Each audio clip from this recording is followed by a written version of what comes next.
ओम शांति। आज 30 जनवरी 2025 की प्रातः मुरली में बाबा ने कहा, मीठे बच्चे, इस पुरानी दुनिया में कोई भी सार नहीं है, इसलिए तुम्हें इससे दिल नहीं लगानी है। बाप की याद टूटी तो सजा खानी पड़ेगी। मीठे बच्चे, इस पुरानी दुनिया में कोई भी सार नहीं है, इसलिए तुम्हें इससे दिल नहीं लगानी है। बाप की याद टूटी तो सजा खानी पड़ेगी। प्रश्न है, बाप का मुख्य डायरेक्शन क्या है, उसका उल्लंघन क्यों होता है? उत्तर है, बाप का डायरेक्शन है, किसी से सेवा मत लो, क्योंकि तुम खुद सर्वेंट हो, परंतु देह अभिमान के कारण बाप के इस डायरेक्शन का उल्लंघन करते हैं। बाबा कहते, तुम यहाँ सुख लेंगे तो वहाँ का सुख कम हो जाएगा। कई बच्चे कहते हैं, हम तो इंडिपेंडेंट रहेंगे, परंतु तुम सब बाप पर डिपेंड करते हो। गीत बजा है, दिल का सहारा टूट ना जाए। ओम शांति। शिव भगवानुवाच अपने शालिग्रामों प्रति। शिव और शालिग्राम को तो सब मनुष्य जानते हैं, दोनों निराकार हैं। अब श्री कृष्ण भगवानुवाच कह नहीं सकते, भगवान एक ही होता है। तो शिव भगवानुवाच किसके प्रति? रूहानी बच्चों के प्रति। बाबा ने समझाया है, बच्चों का अब कनेक्शन है ही बाप से, क्योंकि पतित पावन ज्ञान का सागर, स्वर्ग का वर्षा देने वाला तो शिव बाबा ही ठहरा। याद भी उनको करना है। ब्रह्मा है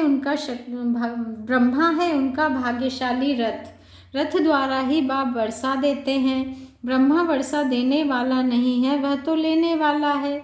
तो बच्चों को अपने को आत्मा समझ बाप को याद करना है। बाबा कहते हैं, मिसला समझो, रथ को कोई तकलीफ होती है, वह कारणे अकारणे बच्चों को मुरली नहीं मिलती है, तो बच्चों का सारा अटेंशन जाता है शिव बाबा तरफ। वह तो कभी बीमार पड़ नहीं सकते, बच्चों को इतना ज्ञान मिला है, वह भी समझा सकते हैं। प्रदर्शनी में बच्चे कितना समझाते हैं, ज्ञान तो बच्चों में है ना। हर एक की बुद्धि में चित्रों का ज्ञान भरा हुआ है, बच्चों को कोई अटक नहीं रह सकती। समझो, पोस्ट का आना जाना बंद हो जाता है, स्ट्राइक हो जाती है, फिर क्या करेंगे? ज्ञान तो बच्चों में है, समझाना है। सतयुग था, अब कलयुग, पुरानी दुनिया है। गीत में भी कहते हैं, पुरानी दुनिया में कोई सार नहीं है, इससे दिल नहीं लगानी है, नहीं तो सजा मिल जाएगी। बाप की याद से सजाएं कटती जाएंगी। ऐसा ना हो बाप की याद टूट जाए, फिर सजा खानी पड़े और पुरानी दुनिया में चले जाएं। ऐसे तो ढेर गए हैं जिनको बाप याद भी नहीं है। पुरानी दुनिया से दिल लग गई, जमाना बहुत खराब है, कोई से दिल लगाई तो सजा बहुत मिलेगी। बच्चों को ज्ञान सुनना है, भक्ति मार्ग के गीत भी नहीं सुनने हैं। बाबा ने कहा, भक्ति मार्ग के गीत भी नहीं सुनने हैं। अभी तुम हो संगम पर, ज्ञान सागर बाप द्वारा तुमको संगम पर ही ज्ञान मिलता है। दुनिया में यह किसको पता नहीं है कि ज्ञान सागर एक ही है। वह जब ज्ञान देते हैं तब मनुष्यों की सद्गति होती है। सद्गति दाता एक ही है, फिर उनकी मत पर चलना है। माया छोड़ती कोई को भी नहीं है। देह अभिमान के बाद ही कोई ना कोई भूल होती है। कोई सहमी कामवश हो जाते, कोई क्रोधवश। मनसा में तूफान बहुत आते हैं, प्यार करे ये करे, कोई के शरीर से दिल नहीं लगानी है। बाप कहते हैं, अपने को आत्मा समझो तो शरीर का भान ना रहे, नहीं तो बाप की आज्ञा का उल्लंघन हो जाता है। देह अहंकार से नुकसान बहुत होता है, इसलिए देह सहित सब कुछ भूल जाना है। सिर्फ बाप को और घर को याद करना है। आत्माओं को बाप समझाते हैं, शरीर से काम करते मुझे याद करो तो विकर्म भस्म हो जाएंगे। रास्ता तो बहुत सहज है, यह भी समझते हैं तुमसे भूलें होती रहती हैं, परंतु ऐसा ना हो भूलों में फंसते ही रहो। एक बारी भूल हुई, फिर वह भूल नहीं करनी चाहिए। अपना कान पकड़ना चाहिए, फिर यह भूल नहीं होगी। पुरुषार्थ करना चाहिए। अगर घड़ी घड़ी भूल होती है तो समझना चाहिए हमारा बहुत नुकसान होता है। भूल करते करते तो दुर्गति को पाया है ना। कितनी बड़ी सीढ़ी उतरकर क्या बने हैं। आगे तो यह ज्ञान नहीं था, अभी नंबरवार पुरुषार्थ अनुसार ज्ञान में सब प्रवीण हो गए हैं। जितना हो सके अंतर्मुखी भी रहना है। मुख से कुछ कहना नहीं है। जो ज्ञान में प्रवीण बच्चे हैं वह कभी पुरानी दुनिया से दिल नहीं लगाएंगे। उनकी बुद्धि में रहेगा हम तो रावण राज्य का विनाश करना चाहते हैं। यह शरीर भी पुराना रावण संप्रदाय का है, तो हम रावण संप्रदाय को क्यों याद करें, एक राम को याद करें, सच्चे पिता व्रता बने ना। बाप कहते हैं मुझे याद करते रहो तो विकर्म विनाश हो जाएंगे। पिता व्रता अर्थात भगवान व्रता बनना चाहिए। भक्त भगवान को ही याद करते हैं कि हे भगवान आकर हमें सुख शांति का वर्षा दो। भक्ति मार्ग में तो कुर्बान जाते हैं, बलि चढ़ते हैं, यहाँ बलि चढ़ने की बात तो है नहीं। हम तो जीते जी मरते हैं, गोया बलि चढ़ते हैं। यह है जीते जी बाप का बनना, क्योंकि उनसे वर्षा लेना है, उनकी मत पर चलना, जीते जी बलि चढ़ना, बारी जाना वास्तव में अभी की बात है। भक्ति मार्ग में वह फिर कितना जीव घात आदि करते हैं, यहाँ जीव घात की बात नहीं। बाप कहते हैं अपने को आत्मा समझो, बाप से योग लगाओ, देह अभिमान में नहीं आओ।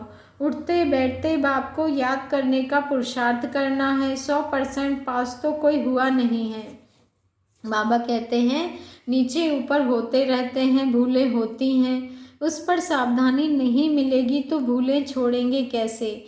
माया किसको भी छोड़ती नहीं है। कहते हैं बाबा हम माया से हार जाते हैं, पुरुषार्थ करते भी हैं, फिर पता नहीं क्या होता है। हमसे इतनी कड़ी भूलें पता नहीं कैसे हो जाती हैं। समझते भी हैं ब्राह्मण कुल में इससे हमारा नाम बदनाम होगा, फिर भी माया का ऐसा वार होता है जो समझ में नहीं आता। देह अभिमान में आने से जैसे बेसमझ बन जाते हैं, बेसमझी के काम होते हैं तो ग्लानि भी होती है, वर्षा भी कम हो जाता।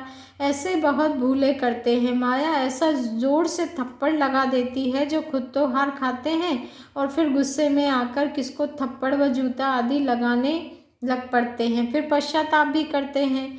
बाबा कहते हैं अब तो बहुत मेहनत करनी पड़े, अपना भी नुकसान किया तो दूसरे का भी नुकसान किया, कितना घाटा हो गया, राहु का ग्रहण बैठ गया।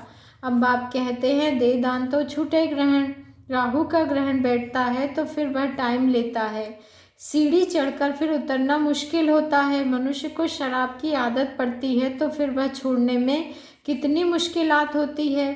सबसे बड़ी भूल है काला मुंह करना। घड़ी घड़ी शरीर याद आता है, फिर बच्चे आदि होते हैं तो उनकी ही याद बनी रहती है। वह फिर दूसरों को ज्ञान क्या देंगे, उनका कोई सुनेंगे भी नहीं। अभी तो बाबा कहते हैं हम तो अभी सबको भूलने की कोशिश कर एक को याद करते हैं, इसमें संभाल बहुत करनी पड़ती है। माया बड़ी तीखी है, सारा दिन शिव बाबा को याद करने का ही ख्याल रहना चाहिए। अब नाटक पूरा होता है, हमको जाना है, यह शरीर भी खत्म हो जाना है। जितना बाप को याद करेंगे तो देह अभिमान टूटता जाएगा और कोई की भी याद नहीं होगी। कितनी बड़ी मंजिल है, सिवाय एक बाप के और कोई के साथ दिल नहीं लगानी है, नहीं तो जरूर वह सामने आएंगे, बैर जरूर लेंगे। बहुत ऊंची मंजिल है, कहना तो बड़ा सहज है, लाखों में कोई एक दाना निकलता है। कोई स्कॉलरशिप भी लेते हैं ना, जो अच्छी मेहनत करेंगे जरूर स्कॉलरशिप लेंगे। साक्षी हो देखना है कैसे सर्विस करता हूँ। बहुत बच्चे चाहते हैं जिस्मानी सर्विस छोड़ इसमें लग जावे, परंतु बाबा सरकमस्टांस भी देखते हैं। अकेला है, कोई संबंधी नहीं है तो हर्जा नहीं, फिर भी कहते हैं नौकरी भी करो और यह सेवा भी करो।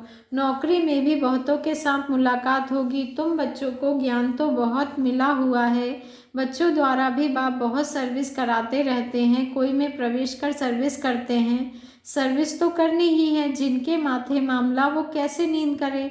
शिव बाबा तो है ही जागती जोत। बाप कहते हैं मैं तो दिन रात सर्विस करता हूँ, थकता शरीर है, फिर आत्मा भी क्या करे, शरीर काम नहीं देता है। बाप तो अथक है ना, सब वह है जागती ज्योत, सारी दुनिया को जगाते हैं। उनका पार्ट ही वंडरफुल है, जिसको तुम बच्चों में भी थोड़े जानते हैं। कालों का काल है बाप, उनकी आज्ञा नहीं मानेंगे तो धर्मराज से डंडा खाएंगे। बाप का मुख्य डायरेक्शन है किसी से सेवा मत लो, परंतु देह अभिमान में आकर बाप की आज्ञा का उल्लंघन करते हैं। बाबा कहते हैं तुम खुद सर्वेंट हो, यहाँ सुख लेंगे तो वहाँ सुख कम हो जाएगा। आदत पड़ जाती है तो सर्वेंट बगैर रह नहीं सकते। कई कहते हैं बाबा हम तो इंडिपेंडेंट रहेंगे, परंतु बाप कहते हैं डिपेंड रहना अच्छा है। तुम सब बाप पर डिपेंड करते हो, इंडिपेंडेंट बनने से गिर पड़ते हैं।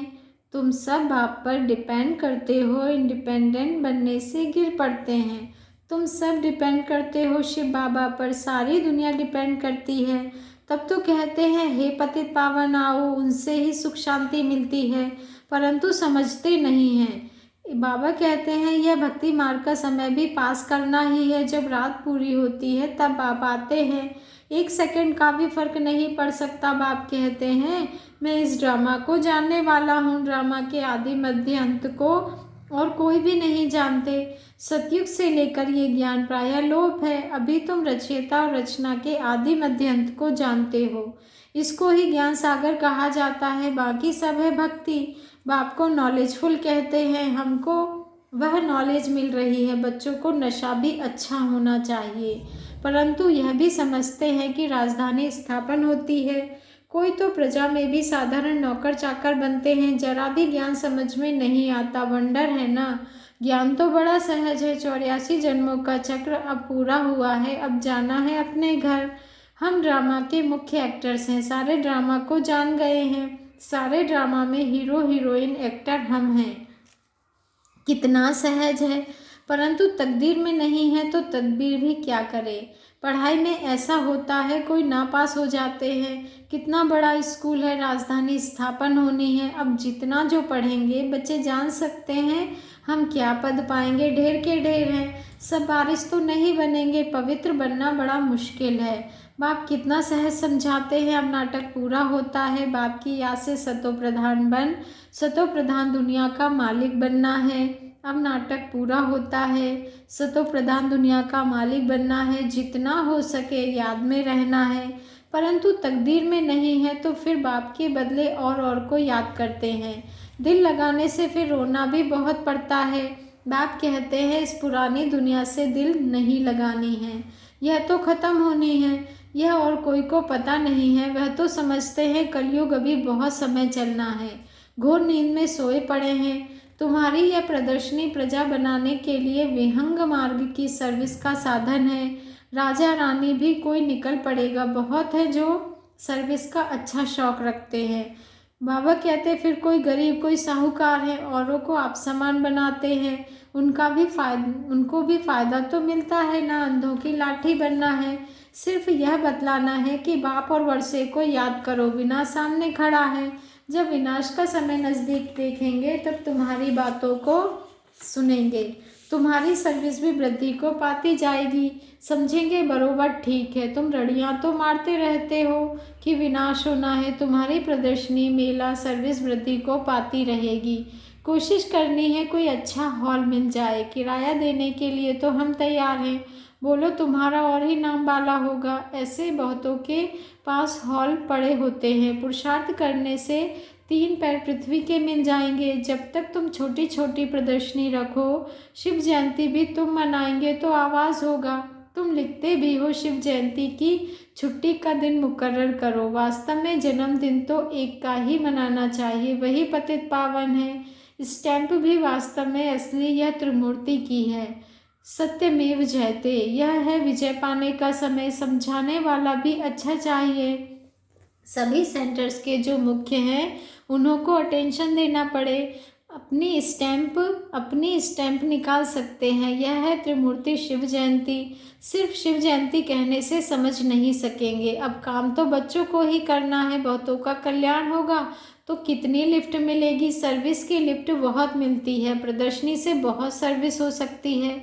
प्रजा तो बनेगी ना। बाबा देखते हैं सर्विस पर किन बच्चों का अटेंशन रहता है, दिल पर भी वही चढ़ेंगे। अच्छा, मीठे मीठे सिकी लदे बच्चों प्रति माता पिता बाप दादा का याद प्यार और गुड मॉर्निंग। रूहानी बाप की रूहानी बच्चों को नमस्ते, और हम रूहानी बच्चों की रूहानी माता पिता बाप दादा को दिल से याद प्यार गुड मॉर्निंग और नमस्ते। शुक्रिया बाबा, शुक्रिया। धारणा के लिए मुख्य सार है। फर्स्ट पॉइंट है, अगर एक बार कोई भूल हुई तो उसी समय कान पकड़ना है, दोबारा वह भूल ना हो। कभी भी देह अहंकार में नहीं आना है। ज्ञान में प्रवीण बन अंतर्मुखी रहना है। सेकंड पॉइंट है, सच्चा पिताव्रता बनना है। जीते जी बलि चढ़ना है। किसी से भी दिल नहीं लगानी है। बेसमझी का कोई भी काम नहीं करना है। वरदान है, जुदाई को सदा काल के लिए विदाई देने वाले स्नेही स्वरूप भाव। जुदाई को सदा काल के लिए विदाई देने वाले स्नेही स्वरूप भाव। मैं स्नेही स्वरूप आत्मा हूँ। आज का स्वमान है, मैं स्नेही स्वरूप आत्मा हूँ। मैं जुदाई को सदा काल के लिए विदाई देने वाली स्नेही स्वरूप आत्मा हूँ।